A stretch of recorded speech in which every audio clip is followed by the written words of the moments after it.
So this video is inspired by, or well, not inspired by, more directly copied from Hayley in Bookland, because she's done a video of books that she might finally get around to reading now that we're all stuck inside. So, and I've also been doing that. I recently read the Chaos Walking trilogy that I've had on my shelves for literally years. People have bought me the first book. I've been given the first book 3 times.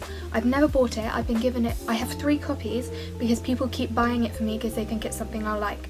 And I actually really did enjoy it. It's just taken me 5 or 6 years to read it since I first got it. So yeah. Here's a list of books that I might finally get around to reading now that I'm in quarantine. Maybe not.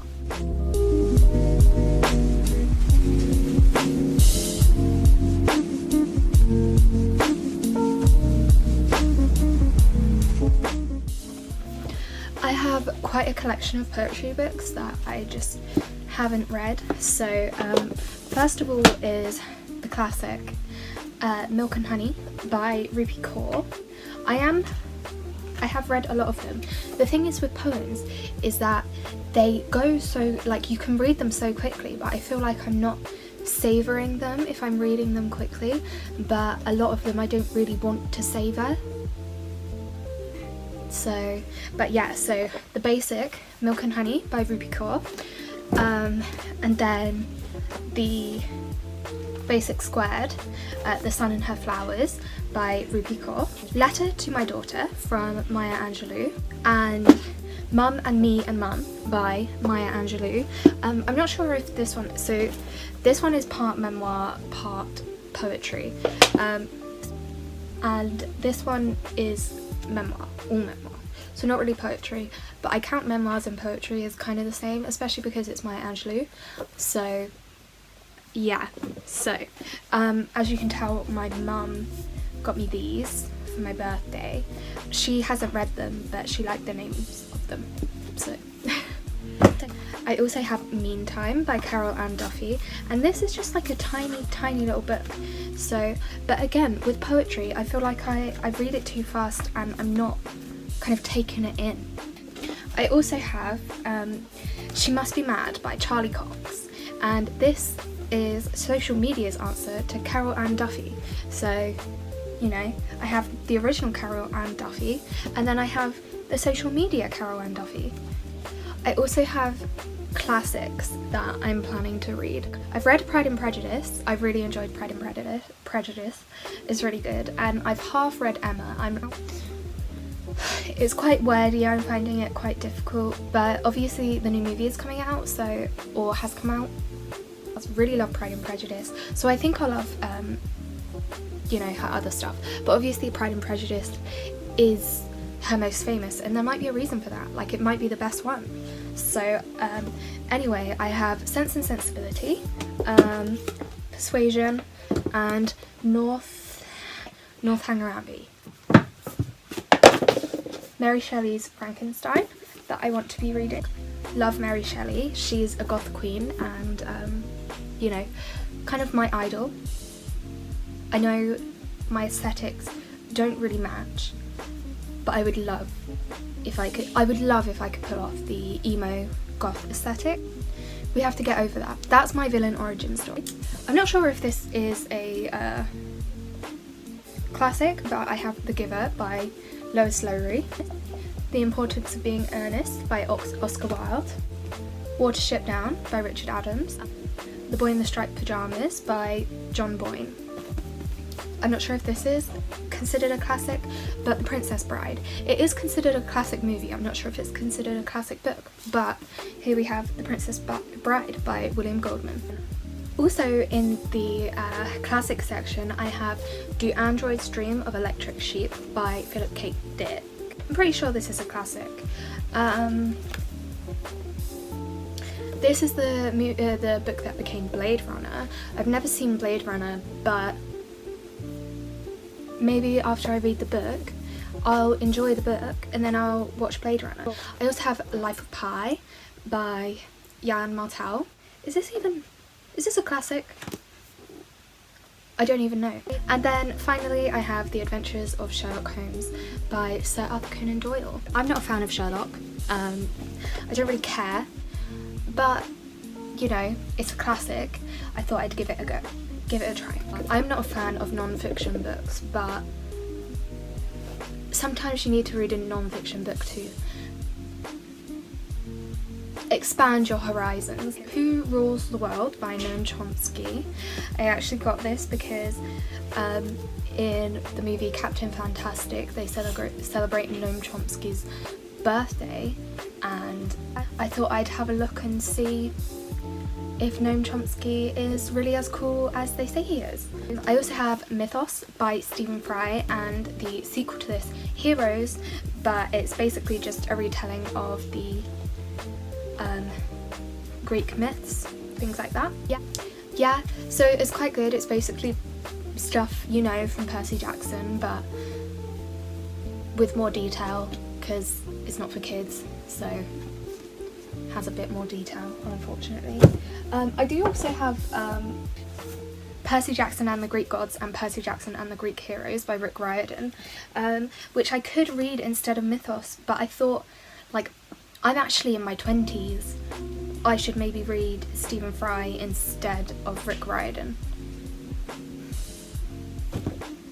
But, you know, we'll always come back to Percy Jackson because everyone loves Percy Jackson. I also have Watch Us Rise by Renee Watson and Ellen Hagen. Yeah, this is about girls being cool. My favourite type of book. I also have Feminists Don't Wear Pink and Other Lies. So this is by a bunch of people. So yeah, I have been on Tumblr for a long time, so I do kind of have the basics of feminism down. I'm joking. Don't just get your kind of political ideology from social media. But yeah, you can always learn more, always learn new things. We also have how to teach quantum physics to your dog and how to teach relativity to your dog, because I'm a physics student and in theory I should know about physics, so these are some books to help me learn physics and help my dog learn physics as well, because it's vital that my dog is better at physics than me, because otherwise how am I going to pass my degree? It's possible that I won't read those non-fiction books because I don't have the excitement for it. I don't want to do it, and I do learn things. Like, I am a student, like I learn when I'm being a student at uni, so I don't really need to learn from books. Maybe when I'm older I'll need to learn from books, but right now I'm paying people to teach me, so I can just listen to them. Okay, so the rest is kind of just random books that I've had for a really long time that I should probably get around to reading at some point. I have Grasshopper Jungle by Andrew Smith. This, I don't really know much about this story. I know that it features an LGBT relationship, so that's fun. There was a point where I would only read books if there was an LGBT relationship because I just didn't really care otherwise, but I've gotten over that, but I'm still excited to read this book. I've also got The Essex Serpent. In all honesty, I only got this book because of how pretty the cover is. Look, it's beautiful. I actually have no idea what this book is about or if I'm gonna like it at all, but it does have a beautiful cover. I also have The Goldfinch by Donna Tartt. So this has recently been made into a movie. I have read The Secret History. I kind of found it difficult to like trudge my way through, but I do find that with a lot of adult fiction that they use too many words. Like, you could get a lot told with a lot less words. But I think with this one, the words are why a lot of people like it. I don't really know. I know it's about someone growing up. Next I have Between Shades of Grey by Ruta Sepetys. So this is a historical fiction book. All of Ruta Sepetys books are historical fiction. So this is quite interesting. I am not really a fan of historical fiction. I have to say I do love the book Thief. So that might be that the historical fiction that I've read just wasn't very good historical fiction, because I did love the book Thief and I feel like that was done well. So I feel like if Between Shades of Grey is done well, I could really enjoy that as well. I also have The Nowhere Girls by Amy Reed. I've had this for so long and I feel like it's a book that I could read pretty quickly. Maybe in a day I could read this, but I just haven't, so I kind of really want to be getting on to that. I also have The Half Bad. I have all 3 of the books. I think it's a trilogy, so that's been like out for ages, and it was kind of big when it first came out, but people have kind of stopped talking about it now. And yeah, most of the things I have people read many years ago. I also have Vox by Christina Dalcher. When I got this, I thought I was buying The Power, the other book about women and sexism and things, and because they're both red and they have like this similar font, but it does sound actually quite interesting. It's about this, so the government has taken over and they're not teaching women how to read or write anymore, and they're not allowed to have jobs, and you can only say 100 words a day. For me personally, I could do that.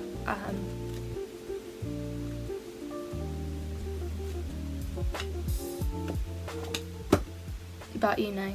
We also have The Ninth House by Leigh Bardugo. This is her first exploration into adult literature.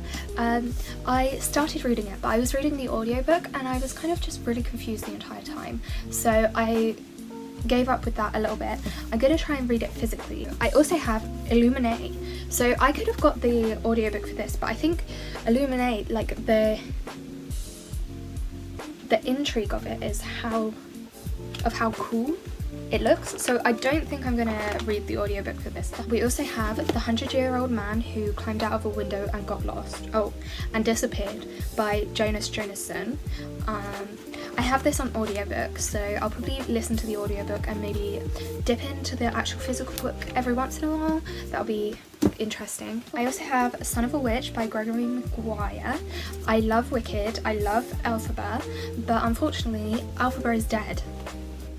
Or at least I think she's dead. I finished Wicked and I didn't really have the momentum to carry on and finish and read Son of a Witch, because, you know, I love Elphaba and I don't want to read about her kids, I want to read about Elphaba. I also have The Ables by Jeremy Scott. This is the guy who is the narrator of Cinema Sins. My friend gave this book to me. I actually hate Cinema Sins, the YouTube channel, because I don't know, I just didn't like watching it because it just all felt overly negative to me, but you know, to some people that's interesting.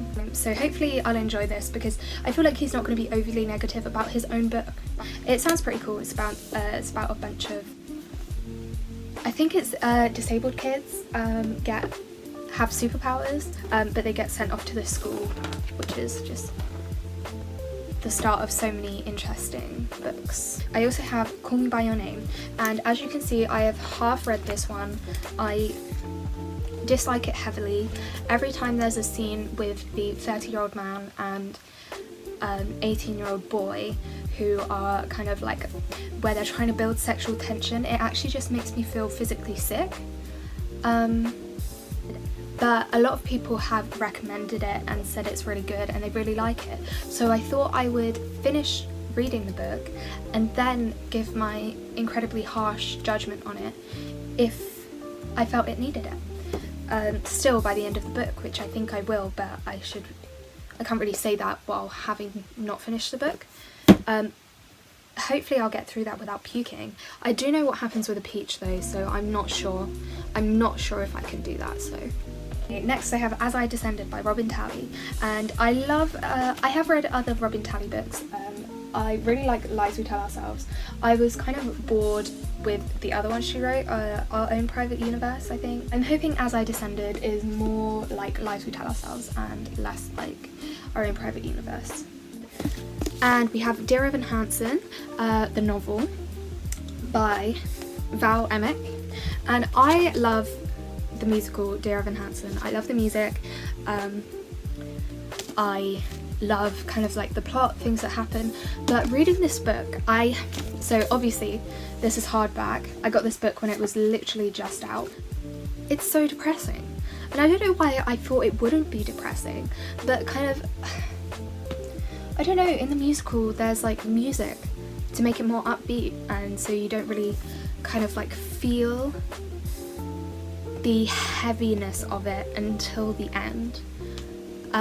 But here it's kind of like heavy all the way through, which I suppose can be good, but you have to be in the mood for it. And a lot of the time I'm scared that I'm not in the mood for it. I'm gonna have another go at this. It might be a bad idea, but I do want to get it finished because I do love Dear Evan Hansen. It by Stephen King. I am around a quarter of the way through. I dislike it because because they're children and they have sex. And I haven't even got to that bit yet, but I know it happens and I dislike it already.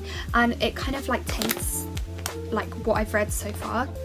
And also it's so fucking long. It's just so fucking long and it's not interesting enough to be this long. Maybe I'll just watch the fucking movies. I have watched the first movie. I've been trying to get through this since the first movie came out in like 2017. I also have The Red Queen by Victoria Aveyard. I have been told that, you know, it might not be worth it to actually read this book because it gets shit, but it's just like, I do kind of really like this cover. So maybe I should read it, even if it's bad. We also have Hitchhiker's Guide to the Galaxy by Douglas Adams. I have read this. I've read all of them, but I don't remember any of it. And I'm not sure if that's a Hitchhiker's Guide to the Galaxy thing, because it does feel like a thing where you, like, it would happen in the book where you read it and then you completely forget about it. This is not just a Hitchhiker's Guide to the Galaxy. This is all of the books in one. It's a fat one. It's a fat one. It's like a staple if you're like physics. Like if the answer is 42, everyone's like, oh, the answer to life, the universe and everything. It's like, I don't remember reading that book because it has mystical powers. I also have the Legend trilogy. I read this in March and I haven't got around to reading the next one. I've read actually quite a few books since I read this one, so I kind of want to get into the second one and the third one in the trilogy, kind of just get that out the way so it can stop like staring at me. Another one in the non-fiction category is A Brief History of Time by Stephen Hawking. Stephen Hawking is obviously a really cool physicist. Well, he was a really cool physicist and he's really smart, and if I want to know things about physics I should probably read his work. So that's what I'm going to do. Maybe, possibly. I possibly won't read it. It's possible that I won't read it.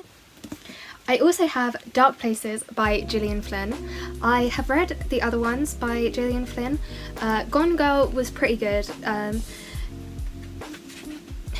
It was interesting. I kind of like, I really bonded with Amy Dunn.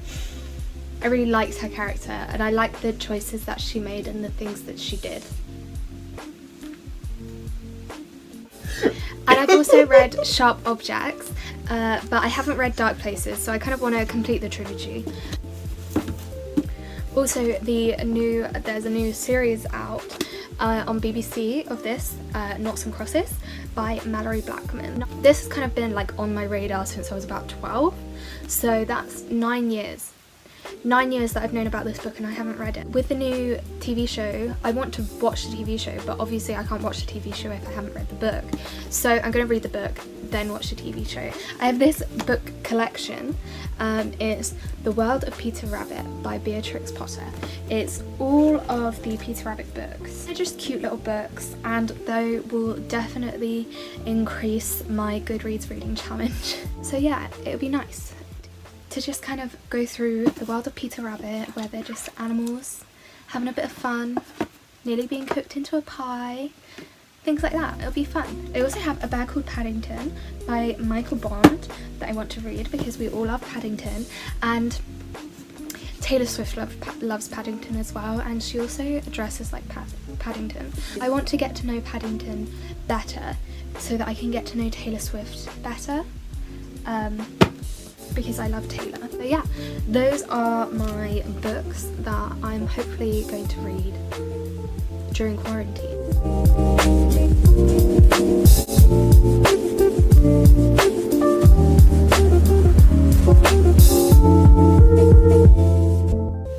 I'm hoping that if I post it on the internet, then I'll be held accountable in my mind, even though no one will see this. So yeah.